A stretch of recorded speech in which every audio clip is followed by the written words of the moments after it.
조갑제TV 시청자 여러분 안녕하십니까? 저는 조갑제닷컴의 조세별입니다. 지금 시각은 2022년 5월 4일 오후 5시를 가리키고 있습니다. 검수완박 법안이 의결 공포되었던 어제 국무회의에서 유일하게 반대 목소리를 내고 거부권을 행사해달라고 요청한 사람이 있습니다. 바로 오세훈 서울시장입니다. 이 서울시장은 국무회의에 참석할 수 있고 발언권을 가집니다. 다만 의결권은 없는데 어제 오세훈 시장은 작심하고 문재인 면전에서 이 검수완박 법안의 문제점에 대해서 아주 조목조목 지적했습니다.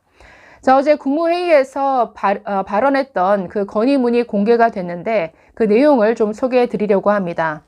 오세훈 시장은 워낙에 논리적이고 참 언변이 뛰어나신 분이죠. 그래서인지 이 건의문 내용도 마치 검수완박 3분 핵심 정리 이런 느낌입니다. 한번 읽어보겠습니다. 국무회의 범죄 피해자 방치법, 범죄자 보호법, 거부권 행사 건의문. 이 검수완박 법안 자체를 범죄자 보호법이다 이렇게 칭하고 있습니다. 읽어보겠습니다. 서울특별시장 오세훈입니다. 저는 오늘 대통령께서 주재하는 마지막 국무회의 자리에서 외람되지만 검찰청법과 형사소송법 개정안, 이른바 검수완박 법안에 대한 엄중한 건의를 드리고자 합니다. 천만 서울시민의 권익과도 직결된 중차대한 사안이기에 서울시장으로서 우려가 큰 문제들에 대해 말씀드리겠습니다. 첫째, 검수완박법 개정안은 범죄 피해자 방치법이자 범죄자 보호법이 될 것입니다.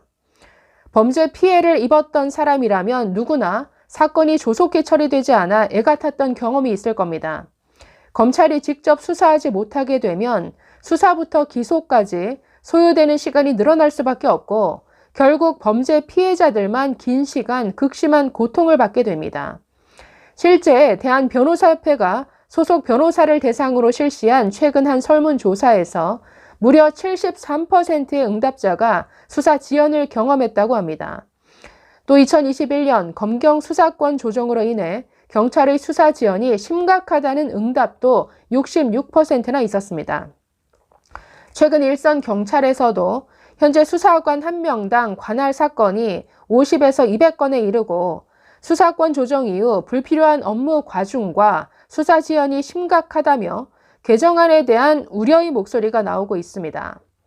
현재 시행되고 있는 제도에서조차 이럴진데 수사 역량을 축적하고 있는 검찰의 수사권을 일시에 박탈하게 되면 수사력 약화와 수사 지연이 초래되어 범죄 피해자의 고통은 더욱 커질 것이 불보듯 뻔합니다.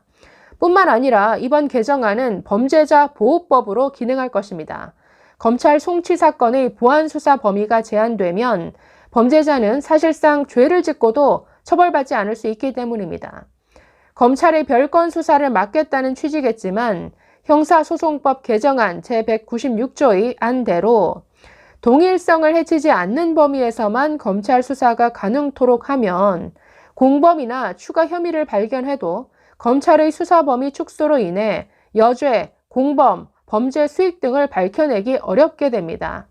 작년 한 해 검찰의 보안 수사를 통해 재처리된 사건은 전체 사건의 30%에 달하고 몰수, 추징된 범죄 수익은 1조 4,200억 원에 달합니다. 이 지금 한 꼭지만 읽어봐도 굉장히 구체적인 근거를 들어서 이건 그야말로 범죄 피해자만 고통받게 하고 범죄자를 보호하는 법이다. 아주 조목조목 아주 구체적으로 지적하고 있습니다. 계속 보겠습니다. 둘째, 검수완박법 개정안은 사회적 약자 절망법입니다. 이건 아마도 고발인의 이의신청권을 박탈한 것에 대한 지적인 것 같습니다. 보시면 경찰 수사에 대하여 국가기관이나 시민단체 등 공공적 성격이 강한 제3자의 이의신청을 배제하게 되면 이 신청을 통한 검찰의 보안 수사가 불가능해져서 사회적 약자 보호에 심각한 문제가 있습니다. 스스로의 힘으로 누구에게도 도움을 청하기 어려운 아동, 청소년, 장애인 등을 대상으로 한 범죄의 경우 본인의 소명이 어려워서 제3자 고발을 통한 이의신청과 검찰의 보안 수사가 필수적입니다. 그러나 형사소송법 개정안 제245조는 고발인의 이의신청 자격을 명시적으로 제외해서 사회적 약자에 대한 제3자의 조력을 어렵게 만들었습니다. 실제로 국가인권위가 장애인, 노숙인 요양시설을 고발한 사례, N번방 사건을 일반 시민이 고발한 사례, 대기업의 비리를 직원이 내부 고발한 사례만 보더라도 제3자 고발건의 이의신청을 통한 검찰의 보안 수사가 없어지면 사회적 약자가 얼마나 큰 피해를 보게 될지 명약관화합니다.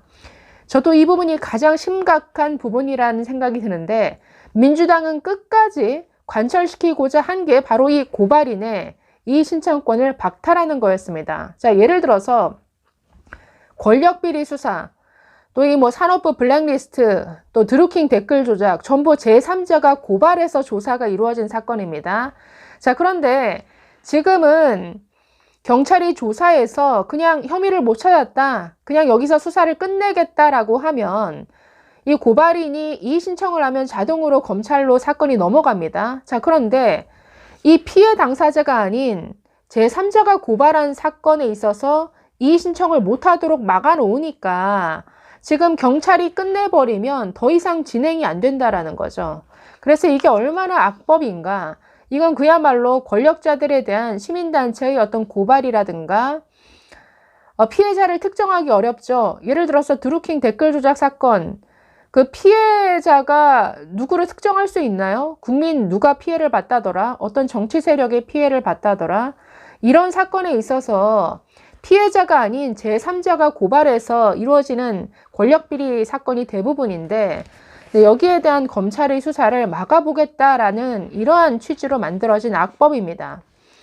자, 또 넘어가겠습니다. 셋째, 검수완박법 개정안은 힘있는 사람을 위한 유권무죄, 무권유죄법입니다.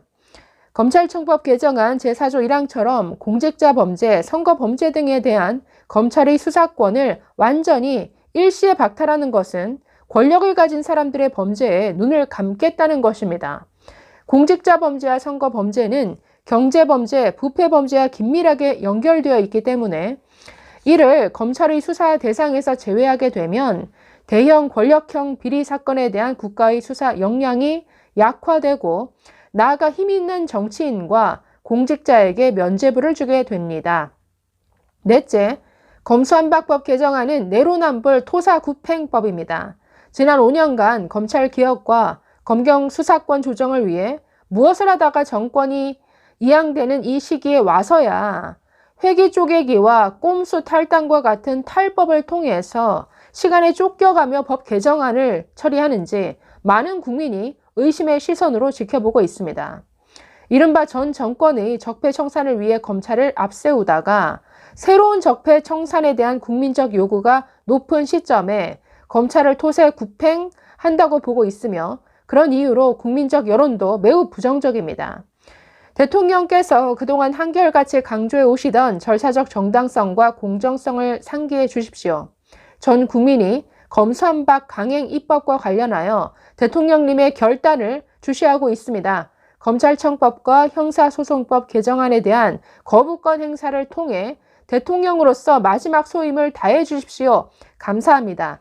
자, 이렇게 문재인 면전에서 이런 건의를 했는데 참 문재인이라는 이 사람은 이 말을 어떻게 들었을까요? 아니, 이런 조목조목 이런 지적을 듣고도 어제 이런 누더기 법안을 의결하고 공포할 수 있었는지, 이건 진짜 양심, 정말 직업 윤리의 문제죠. 이거는 누가 보더라도 문재인, 이재명에 대한 권력비리 수사 막겠다라는 방탄법밖에 되지 않죠. 오늘 일제히 모든 일간지들의 사설이 문재인 대통령 그 개인을 비판하고 있습니다. 대통령 국민의 심판 면치 못할 것이다. 이건 입법 파괴의 공범이 되었다. 아니, 입법 파괴의 수괴다. 이런 식의 지적이 많습니다. 면전에서 이런 지적을 듣고도 정말 그 마음에 양심의 가책이 없었는지, 없었다면 그야말로 철면피, 이건 뻔뻔함으로 무장한 사람이라는 뜻이겠죠. 감사합니다.